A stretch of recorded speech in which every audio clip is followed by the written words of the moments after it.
देखो दुनिया में कितने मंदिर हैं, बहुत मंदिर हैं, बहुत मस्जिदें हैं और चर्च भी बहुत हैं और धर्म स्थल भी बहुत हैं और धर्म ग्रंथ भी बहुत हैं और धर्म गुरु भी बहुत हैं और प्रार्थनाएं भी बहुत हुई हैं।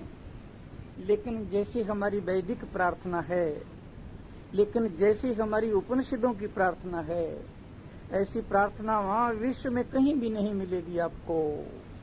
असतो मा सद्गमय, तमसो मा ज्योतिर्गमय, मृत्योर मा मृतंगमय। इस प्रार्थना में कहा गया है कि हे परमात्मा, हे प्रभु, हमें असत से निकाल कर सत्य की ओर ले चलो। असत क्या है? असत क्या है? ये संसार की मोह माया और यह झूठी मोह माया, ये असत ही तो है, ये मृग मरीचिका ही तो है। हम तो इसमें फंस गए हैं और बुरी तरह से फंस गए हैं और स्वयं इसमें से निकलना चाहते हैं परंतु नहीं निकल पाते। बड़े दुख हैं इसमें, बड़े संताप हैं इसमें, बड़ी पीड़ाएं हैं इसमें, बड़े क्लेश हैं इसमें। ना तो इसे छोड़ सकते हैं और ना ही रख सकते हैं। ऐसा इंद्र जाल है ये कि इसने कहीं का भी नहीं छोड़ा हमें। जानते हैं, अच्छी तरह से जानते हैं कि भोगों की कामना भोगने से शांत नहीं होती। आज तक किसी की शांत नहीं हुई तो आगे भी किसी की कैसे शांत होगी? अच्छी तरह से जानते हैं। वल के घी की आहुति से अग्नि के समान ये वासना और भी बढ़ती जाती है, आगे आगे और आगे, और इस आगे का कभी अंत आता ही नहीं है। एक दिन अर्थी उठ जाती है, राम नाम सत्य हो जाता है। यह सब जानते हैं, सत्संगों में रोज सुनते हैं, वेदांत का सत्संग करते हैं, वेदांत का स्वाध्याय भी करते हैं, रोज गीता में पढ़ते हैं दुखालयं अशाश्वतम। यह संसार दुखों का घर है, ये दुखों का स्थान है, यह दुखों का आलय है, ये दुखों का गोदाम है, ये दुखों का स्टोर रूम है और यह अनित्य है, क्षण भंगुर है और यह नाशी है। ये बिल्कुल जानते हैं और ये सब बातें करते रहते हैं। इतना ही नहीं, खूब जानते हैं और खूब सुनते हैं। और इतना ही नहीं, खाते पीते, सोते जागते, उठते बैठते, चलते फिरते, बातचीत करते, बिजनेस व्यापार करते, यहाँ तक कि रसोई घर में रसोई बनाते समय भी माला चलती रहती है, मुख से भगवान का स्मरण होता रहता है, राधे राधे भी रटते हैं और राम राम भी जपते हैं। परंतु फिर भी ऐसा महसूस करते हैं कि कहाँ दल दल में आकर फंस गए। निकलना चाहते हैं परंतु निकल नहीं पाते।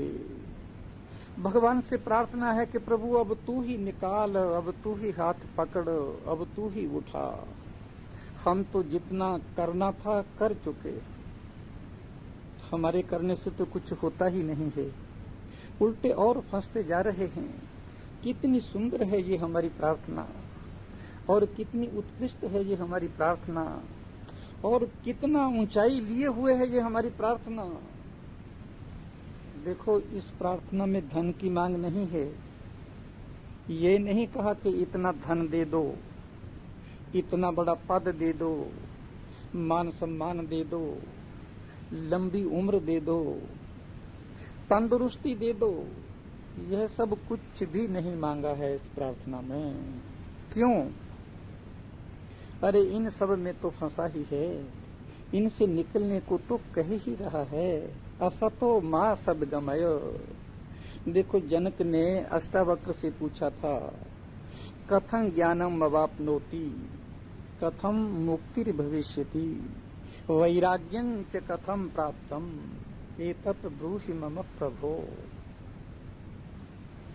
महाराज जनक अष्टावक्र से पूछते हैं, ज्ञान कैसे होगा, मुक्ति कैसे मिलेगी, वैराग्य कैसे घटेगा जीवन में। हे प्रभो ये सब बताइए। देखो जनक तो चक्रवर्ती सम्राट थे, राजा थे, महाराजा थे, सब कुछ था उनके पास, क्या नहीं था उनके पास। और अष्टावक्र तो 8 वर्ष के थे और 8 जगह से टेढ़े थे। और जनक उनके चरणों में पड़े हुए हैं, घुटने टेके हुए, मस्तक झुकाए हुए और नाक जमीन पर लगाए हुए। नाक जमीन पर लगाए हुए अष्टावक्र उनके चरणों में पड़े हुए हैं और पूछ रहे हैं वैराग्य कैसे होगा, ज्ञान कैसे होगा और मुक्ति कैसे घटेगी। देखो जब अष्टावक्र से जनक ने पूछा कि ज्ञान कैसे होगा, वैराग्य कैसे होगा और मुक्ति कैसे घटेगी, ये जिज्ञासा है, ये इच्छा है, ये हृदय की आग है। तो अष्टावक्र ने जनक की आंखों में आंखें डालकर झांक कर देखा कि ये हृदय से पूछ रहा है कि ये ऊपर ऊपर से पूछ रहा है। देखो 4 तरह के लोग होते हैं संसार में, एक तो ज्ञानी होते हैं, दूसरे अज्ञानी होते हैं, तीसरे मूढ़ होते हैं और चौथे मुमुक्षु होते हैं। अष्टावक्र ने देखा कि ज्ञानी तो जनक है नहीं, क्योंकि ज्ञानी के हृदय में तो कोई इच्छा नहीं होती, कोई आकांक्षा नहीं होती, कोई ज्ञान नहीं, कोई भी कामना नहीं होती। ज्ञानी तो आप्त काम होता है, उसके हृदय में तो कभी कोई प्रश्न ही नहीं उठता। उसे वो तो ज्ञान में पूर्ण होता है, विज्ञान में पूर्ण होता है, आत्मा से तुष्ट होता है, उसे किसी से कुछ पूछने की जरूरत ही नहीं होती। ज्ञानी तो जनक है नहीं, उन्होंने सोचा, क्योंकि ये तो प्रश्न पूछ रहा है। और फिर अष्टावक्र सोचने लगे कि अज्ञानी भी ये जनक नहीं है, क्योंकि अज्ञानी को तो अहंकार रहता है, अज्ञानी को अभिमान रहता है, अज्ञानी को ईगो रहता है।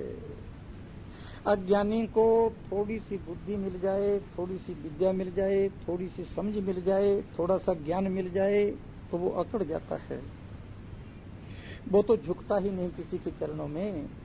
ये तो मेरे चरणों में झुका हुआ बैठा है, नम्रता से विनय से दोनों हाथ बांधे घुटने टेके पूछ रहा है कि ज्ञान कैसे होगा, मुक्ति कैसे घटेगी, वैराग्य कैसे प्राप्त करूंगा। तो ये अज्ञानी भी नहीं है। और अष्टावक्र सोचते हैं कि ये मूढ़ भी नहीं है, क्योंकि मूढ़ को तो कभी ये प्रश्न ही नहीं उठता ज्ञान का, वैराग्य का और मुक्ति का। मूढ़ तो मूढ़ होता है, वो तो पशु पक्षियों की तरह होता है, वो तो पत्थर की तरह होता है, वो तो पेड़ पौधों की तरह होता है, वो तो खाना पीना ही जानता है, और वो भी पशुओं की तरह खाना पीना, मामूली नहीं।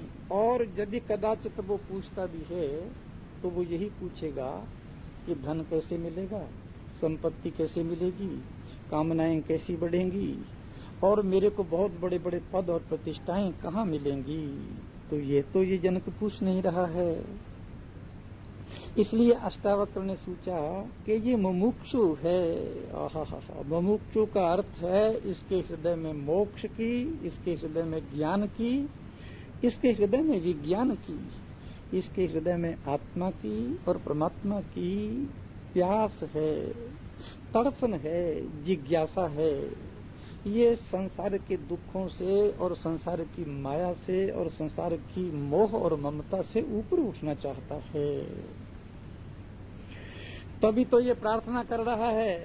संसार में कुछ सार होता तो ये प्रश्न ही नहीं उठता, यह जिज्ञासा ही न जागती, ये प्यास ही न भड़कती, ये तड़पन ही पैदा न होती, ये हृदय में आग ही न भभकती।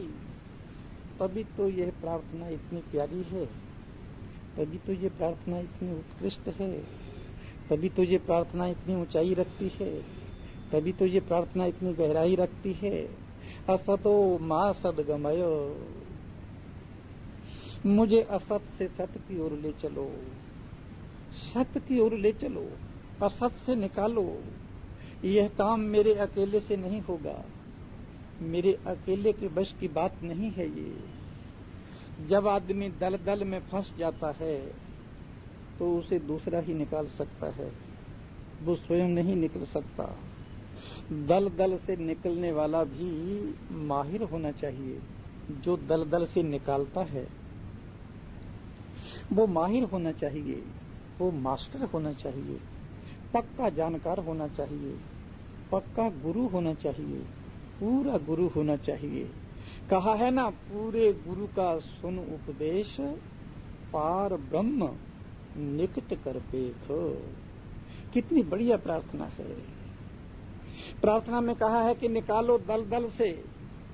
यह संसार से बड़ा दलदल और कौन होगा।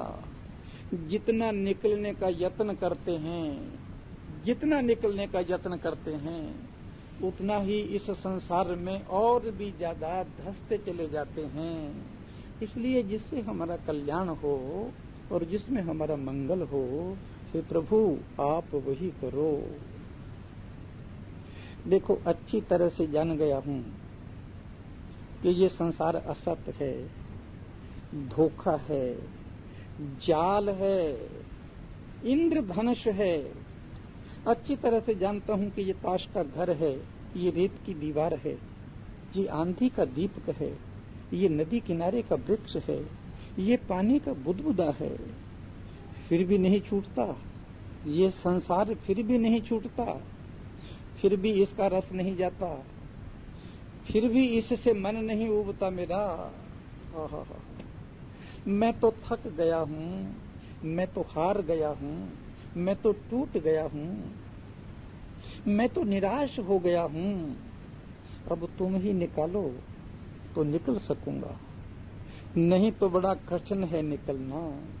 यद्यपि इस संसार में आकर मैंने पाया कुछ भी नहीं है, उल्टे गमाया ही है। चाहा था सुख मिला दुख, चाहा था प्रेम मिली घृणा, चाहा था संयोग मिला वियोग, चाहा था सौंदर्य और मिली कुरूपता, और चाही थी सुगंधी लेकिन मिली दुर्गंधी, चाहा था संगीत लेकिन मिला विसंगीत। आश्चर्य है। तो फिर भी ये छूटता नहीं संसार, फिर भी संसार से निकलने के लिए चाह रहा हूं और फिर भी निकल नहीं पाता हूं। क्यों ऐसा लगता है कि अभी तक तो कुछ नहीं मिला संसार में, शायद आगे कुछ मिल जाए। बस यही एक आशा खींचे लिए चली जा रही है, परंतु नहीं, यह भी धोखा है।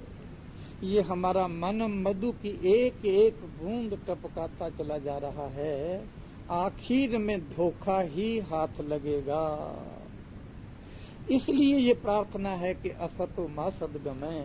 हे परमात्मा, इस धोखे को तू ही तोड़ सकता है, इन अंधेरी रातों को तू ही उजाला कर सकता है, इस दलदल में से तू ही निकाल सकता है, इस इंद्रजाल से तू ही बचा सकता है। हे परमात्मा, तू इन सब धोखों में से मुझे निकाल, तू इस धुएं के धरोहर से धौरहर से मुझे खींच और सत्य की ओर ले चल। नहीं तो ये आशा, यह कामना, यह मन का धोखा देना, ये तो हमारा मन हमें धोखा देता ही रहेगा, बहकाता ही रहेगा हमारा मन, ये तो चकमा देता ही रहेगा।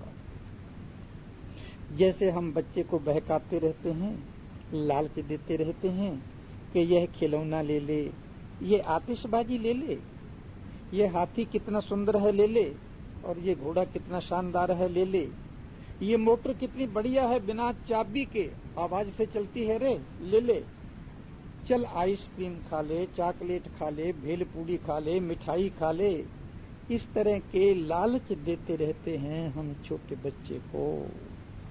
बस ऐसे ही ये हमारा मन हमें संसार में बांधे रखता है।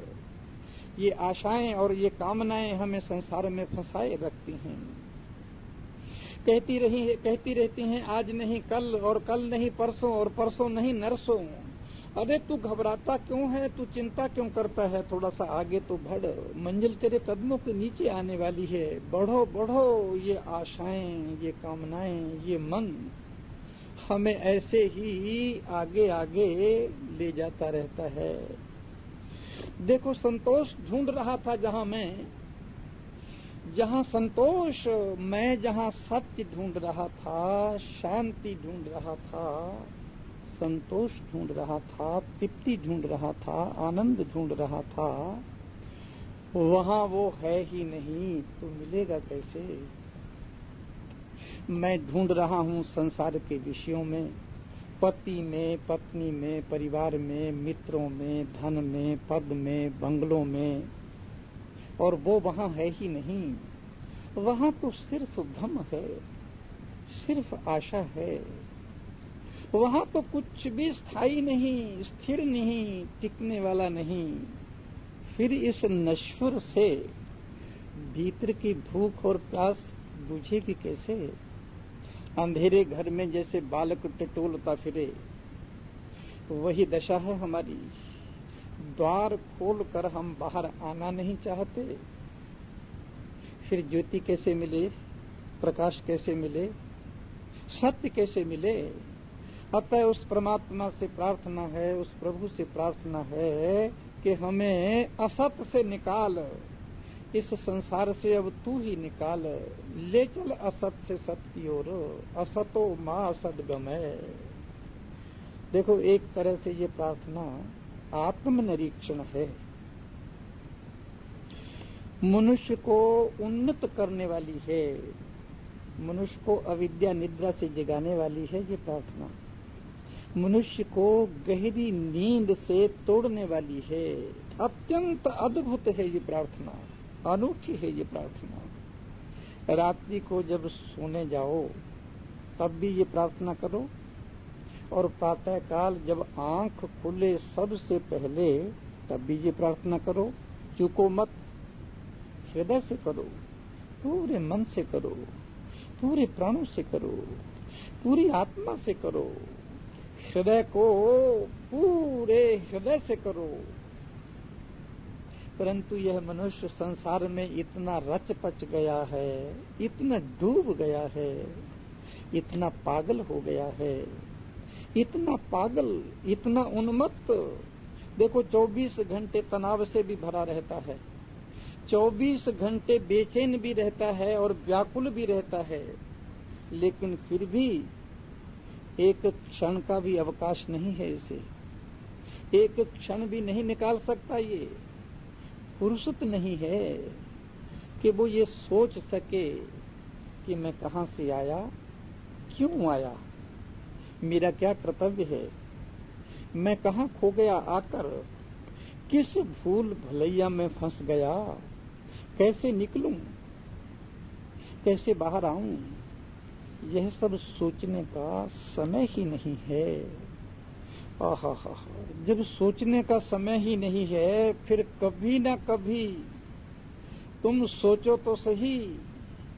अरे ओ बाबरे, फिर निकाल समय, उठ के बैठ, जाग और पुकार करके कहे असतो मां सदगमयो, हे परमात्मा मुझे असत से निकाल कर सत्य की ओर ले चलो। और फिर प्रतिदिन आत्मनिरीक्षण कर, प्रतिदिन आत्मनिरीक्षण। देखो रात्रि जब सोने जाओ तो सारे दिन के कार्यों का भली प्रकार से निरीक्षण कर जाओ। सारे दिन में तुमने कौन सा अच्छा काम किया, किस किस के साथ तुमने सद्व्यवहार किया, मीठा बोले, किस किस के आंसू पोछे और पीठ थपथपाई, और किस किस की तुमने सहायता की, और मदद की, और किस किस को तुमने उबारा, और किस किस के लिए तुमने बलिदान दिया, और किस किस के लिए तुम हृदय से पसीजे, और फिर किस किस के साथ तुमने दुर्व्यवहार किया ये भी सोचो।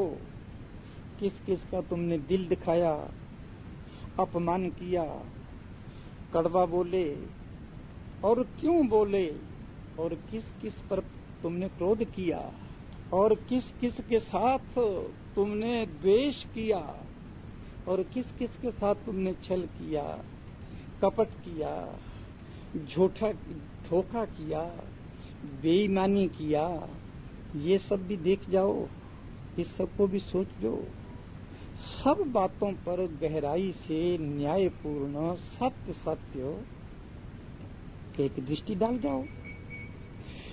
यदि तुमसे कोई अच्छे कार्य बन पड़े हों तो परमात्मा को धन्यवाद दो, शुक्रिया करो परमात्मा का, और यह मानो कि ये जितने भी शुभ काम हुए हैं ये सब परमात्मा ने ही हमसे करवाए हैं।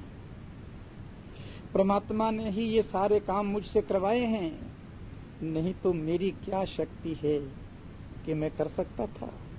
ये मेरे लिए परम सौभाग्य की बात है। और शेष सारे दिन में जो जो बुरे काम किए हों उनके लिए सच्चे दिल से पश्चाताप करो, और भविष्य में फिर ऐसा न करने के लिए प्रभु के समक्ष प्रतिज्ञा करो। कान पकड़ो, भगवान के सामने जाकर आंसू बहाओ,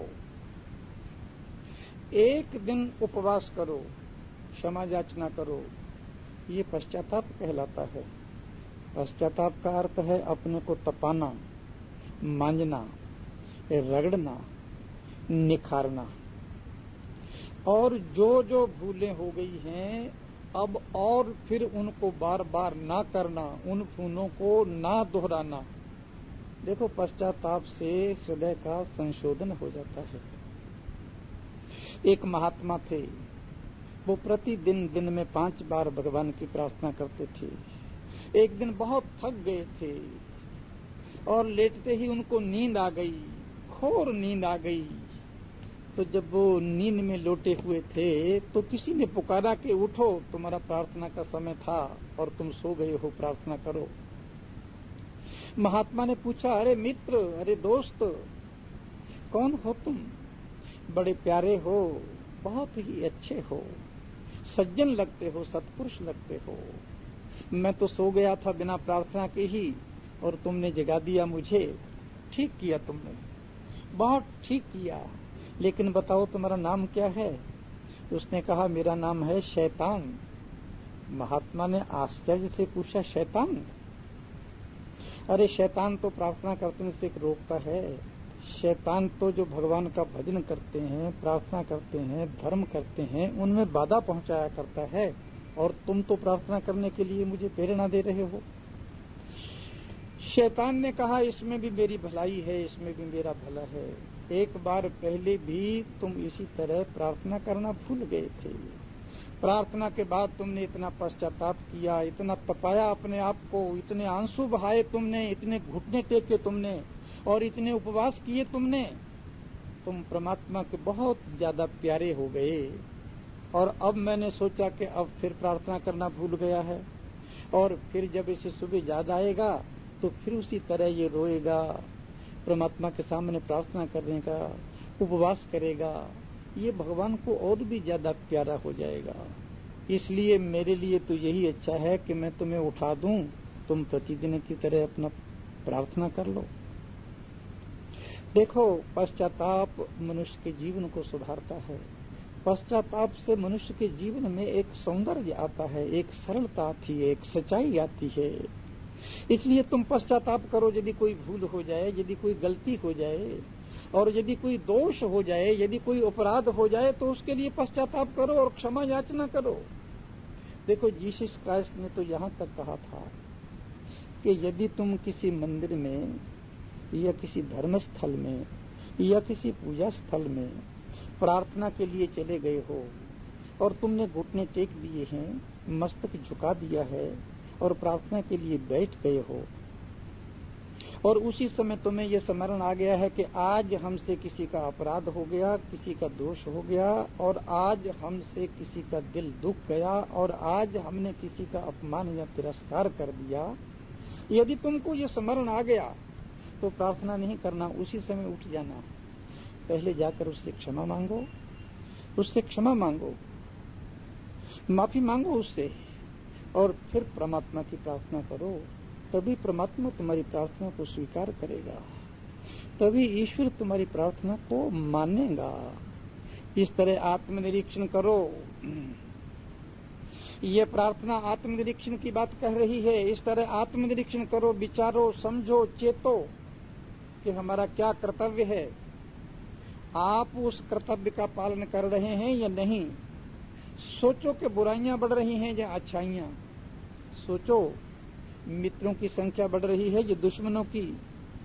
सोचो हृदय में शांति बढ़ रही है या अशांति।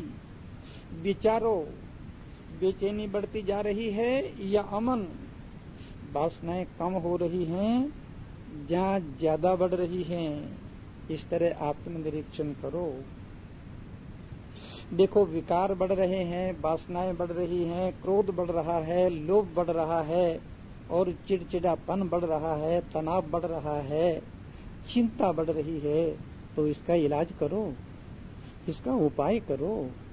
जैसे रोग बढ़ने पर डॉक्टरों के पास जाते हैं और डॉक्टर जो दवाई देते हैं उसका पथ्य भी रखते हैं और हर समय ध्यान भी रखते हैं, रोग बढ़ने ना पाए, ठीक वैसे ही इसका भी तो ध्यान रखो।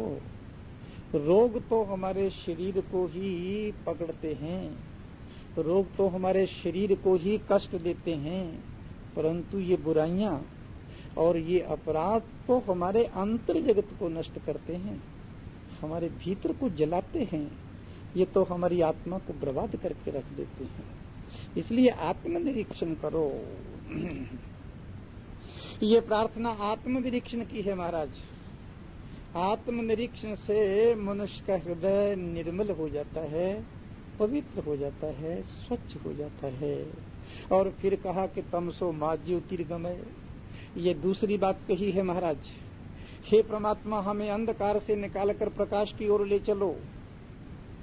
देखो एक अंधकार हमारे बाहर है जो हमारे शरीर को घेरता है और दूसरा अंधकार वो है जिसने हमारी आत्मा को घेर रखा है।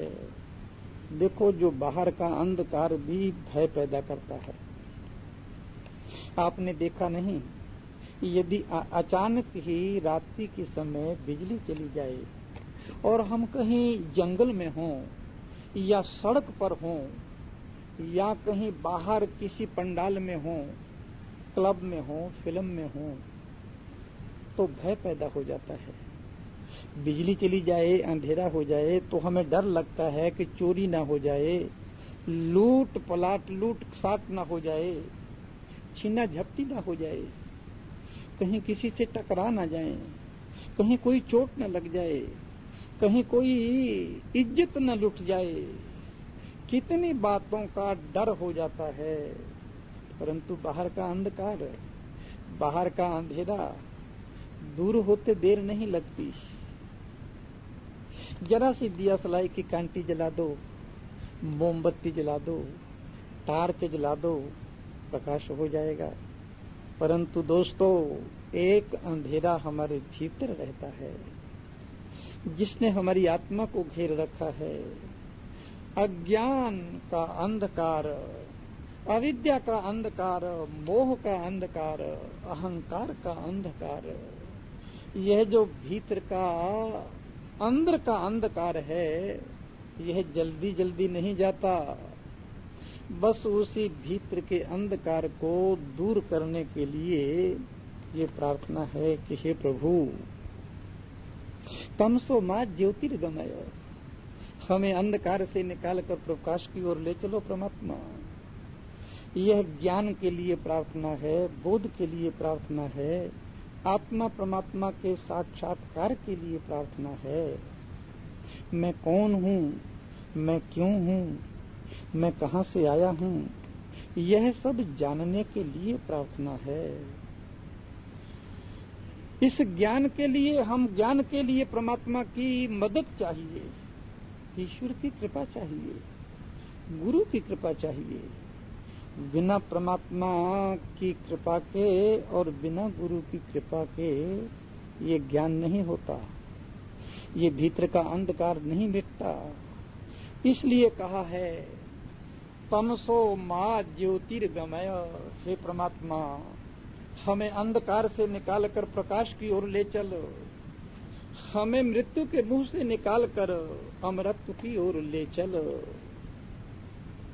देखो बहुत कम ऐसे मनुष्य हैं जिनको इस तरह की जिज्ञासा पैदा होती है, इस तरह की अभीप्सा पैदा होती है, प्यास पैदा होती है, इस तरह की प्रार्थना के भाव पैदा होते हैं। वरना मनुष्य को तो धन चाहिए, संसार चाहिए, संसार की वस्तुएं चाहिए, उसे ज्ञान से, प्रकाश से क्या लेना देना है। जैसा रंग ढंग मनुष्य का चल रहा है ना, उसके लिए तो ऐसी प्रार्थना करने का उसको कभी अवसर ही नहीं मिलता। देखो बुद्ध के जीवन की एक बहुत प्यारी घटना है। बुद्ध बैठे हैं एक जंगल में, नदी के किनारे, मिट्टी के ढेर पर, ध्यान मगन, पीपल के पेड़ के नीचे। एक सर्प आया, सर्पों का राजा आया। वो फनम उठाकर खड़ा हो गया, प्रणाम किए उसने बुद्ध को। बुद्ध ने आंखें खोली, देखा, कहा आओ सर्पराज। सर्पराज इसलिए कहा कि उसके सिर पर मणि थी। मणि सर्पों के राजा के सिर पर ही होती है। पूछा बुद्ध ने बड़े प्यार से, बड़े प्रेम से, सर्पराज क्या चाहते हो तुम, क्या इच्छा है तुम्हारी? सर्प ने कहा मैं बहुत दिनों से आपको देख रहा हूं, ध्यान की मुद्रा में आप कितने शांत हैं, कितने आनंदित हैं, कितने समाहित हैं। मैंने आपको एक अद्भुत मस्ती में देखा और हर समय रात दिन मैं 6 महीने से देख रहा हूं। और मैं जन्मों जन्मों से भटक रहा हूं, युगों युगों से जमीन पर सरक रहा हूं, खाई खंदकों में सरक रहा हूं, अंधेरी गलियों में सरक रहा हूं, कांटेदार झाड़ियों में भटक रहा हूं। क्या मैं इसी तरह भटकता रहूंगा? क्या मैं इसी तरह खाई खंदकों में सरकता रहूंगा? मेरे जीवन में क्या ऐसा क्षण नहीं आएगा आनंद का, मस्ती का, शांति का, ध्यान का? क्या मेरे जीवन में कोई क्षण नहीं आएगा क्या? देखो अब बहुत भटक चुका उस सर्प ने कहा, और अब बहुत सरक लिया खाई और खंदकों में। अब यह भटकना और सरकना बंद होना चाहिए। देखो इस कथा का सार ये है, सर्प को ज्ञान हो गया, सर्प को भी बोध हो गया। देखो सर्प की भी नींद खुल गई। बुद्ध को देखकर सर्प को चेत आ गया, बुद्ध को ध्यान की मुद्रा में देखकर। परंतु मनुष्य को चेत नहीं आता, मनुष्य को समझ नहीं आती कि मैं कब तक इसी तरह भटकता रहूंगा संसार के चक्र में। मैं भी तो सांप की तरह मुंह में जहर की थैली लिए हुए हूं। सर्प को ध्यान में आ गया, लेकिन मनुष्य को ध्यान में नहीं आता कि इतने कष्ट हैं, इतने दुख हैं, इतने संताप हैं, इतना 84 का चक्र है, वो मुझसे नहीं छूट रहा। मनुष्य के मन में कभी भी जिज्ञासा पैदा नहीं होती।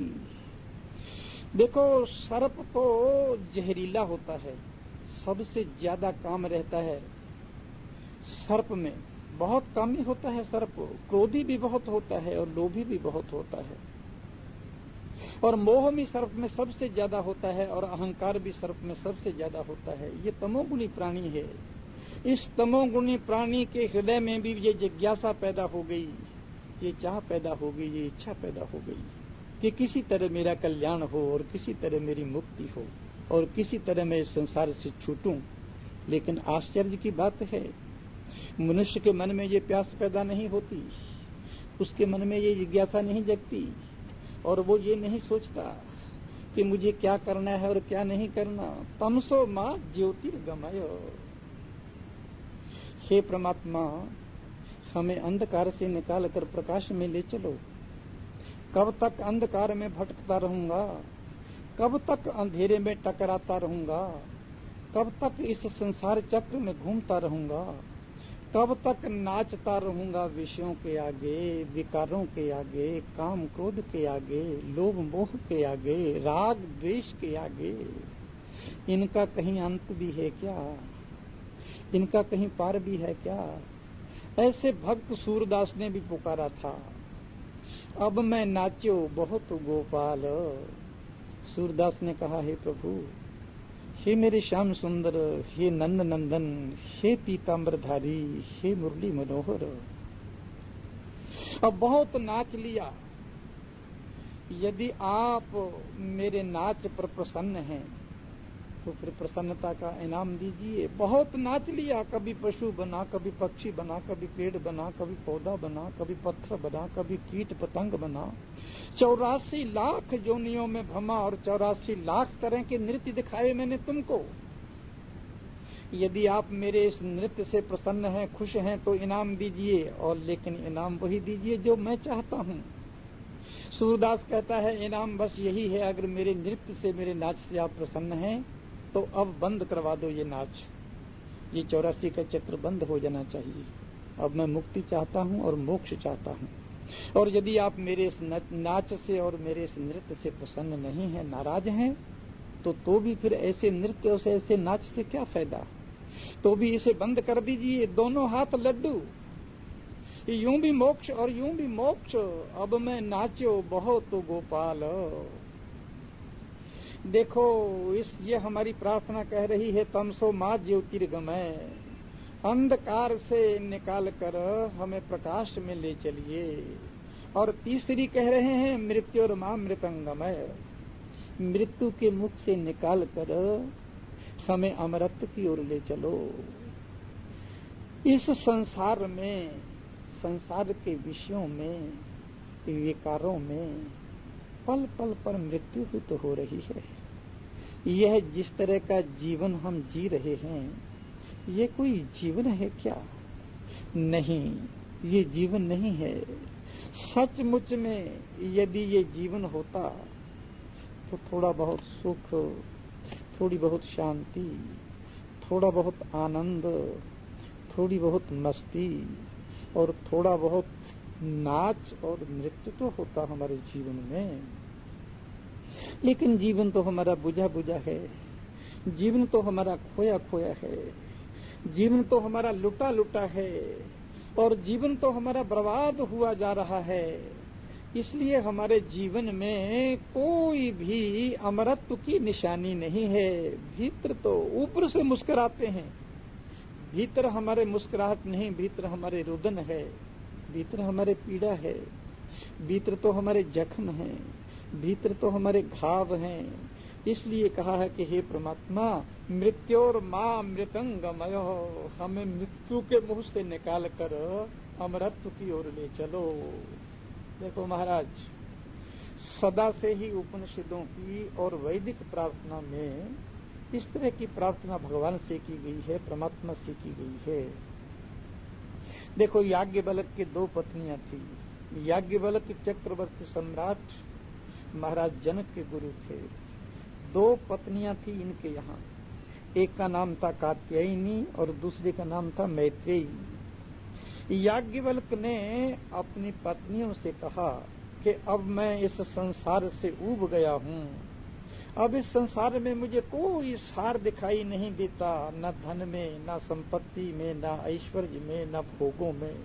अब मैं ऊब गया हूँ, भोगते भोगते थक गया हूँ मैं इससे। अब मैं संन्यास लेना चाहता हूँ। अब मैं इस संसार के जाल से निकलकर संन्यास लेना चाहता हूँ। याज्ञवल्क्य ने अपनी पत्नियों से कहा कि मेरे पास बहुत संपत्ति है, बहुत धन है, क्योंकि चक्रवर्ती सम्राट महाराज जनक के गुरु थे। इनके पास सोने की, चांदी की, हीरे जवाहरातों की तो कोई कमी ही नहीं थी। इन्होंने कहा, आओ, मेरे संन्यास लेने के बाद कहीं ऐसा न हो कि तुम दोनों में इस धन के लिए लड़ाई हो, इस धन के लिए झगड़ा हो। आओ ये धन, ये संपत्ति मैं तुमको आधी आधी बांट दूं। देखो, कात्यायनी को तो भोग में रस था, संसार में रस था। अभी उसकी चाह थी, उसकी इच्छा थी, उसकी कामना थी, उसकी वासना थी। अभी वो बहुत कुछ संसार में देखना चाहती थी, संसार में डूबी हुई थी। उसने कह दिया ठीक, आधी आधी कर दीजिए संपत्ति को। लेकिन मैत्रेयी के हृदय में ज्ञान था, मैत्रेयी के हृदय में वैराग्य था, और मैत्रेयी याज्ञवल्क्य के कुछ थोड़ी सी नजदीक थी। मैत्रेयी ने अपने पति याज्ञवल्क्य से कहा कि आप जिस संपत्ति को छोड़ रहे हैं, जिस धन को छोड़ रहे हैं, जिन हीरे जवाहरातों को छोड़ रहे हैं, जिस ऐश्वर्य को छोड़ रहे हैं, वो क्यों छोड़ रहे हैं? कोई भी मनुष्य अपने पास की चीज को, वस्तु को तभी छोड़ता है जब उससे कहीं ज्यादा उत्कृष्ट और उससे यदि ज्यादा कीमती और मूल्यवान वस्तु उसके हाथ में आती है। तो मैत्रेयी ने याज्ञवल्क्य से कहा कि जो धन, जो संपत्ति, जो वैभव, जो हीरे जवाहरात आप हमको देकर जा रहे हैं, क्या उससे हमें सत्य मिल जाएगा? क्या उससे हमें शांति मिल जाएगी? क्या उससे मुझे आनंद मिल जाएगा? क्या उससे मुझे तृप्ति मिल जाएगी? आहा। याज्ञवल्क्य ने अपनी पत्नी मैत्रेयी से कहा कि मैत्रेयी, अमृतस्य तु नाशास्ति वित्तेन। सत्य की, शांति की, आत्मा की, परमात्मा की, संतोष की और तृप्ति की आशा धन से मत करना। धन से ये सब चीजें मिलने वाली नहीं हैं। धन से तुम्हें थोड़ा सुख मिल जाएगा, धन से तुम्हें थोड़ी सुविधाएं मिल जाएंगी, धन से तुम्हें संसार में थोड़ा सुख से और चैन से रहने का तरीका मिल जाएगा। और यदि तुम ये कहो कि धन से तुम्हें शांति मिल जाएगी और धन से तुम्हें आनंद मिल जाएगा और धन से तुम्हें तृप्ति मिल जाएगी और धन से तुम एक अलौकिक आनंद की अनुभूति से भर जाओगे, तो ये आशा मत करना मैत्रेयी। मैत्रेयी ने याज्ञवल्क्य के चरणों में झुककर प्रणाम कर, आंखों से आंसू बहाकर, रोमांचित हृदय से कहा था याज्ञवल्क्य से, येनाहं नामृतास्याम किमहं तेन कुर्याम। आहा। मैत्रेयी के ये वाक्य, मैत्रेयी के ये शब्द, मैत्रेयी की ये पुकार, मैत्रेयी की यह ऊंचाई और मैत्रेयी की ये गहराई भारतवर्ष के इतिहास के पन्नों में स्वर्ण अक्षरों में लिखी रहेगी। मैत्रेयी कह रही है, येनाहं नामृतास्याम किमहं तेन कुर्याम। जिसे पाकर मैं अमर नहीं हो जाती, जिसे पाकर मैं शांत नहीं हो जाती, जिसे पाकर मैं समाहित नहीं हो जाती, जिसे पाकर मेरे जन्म मरण के चक्र नहीं छूट सकते, जिसे पाकर मुझे मोक्ष प्राप्त नहीं हो सकती, उसे लेकर मैं क्या करूंगी? मुझे भी वही पद चाहिए, वही रास्ता चाहिए, वही मंजिल चाहिए, वही मार्ग चाहिए ज्ञान का, जिस रास्ते पर आप जा रहे हो। आहा।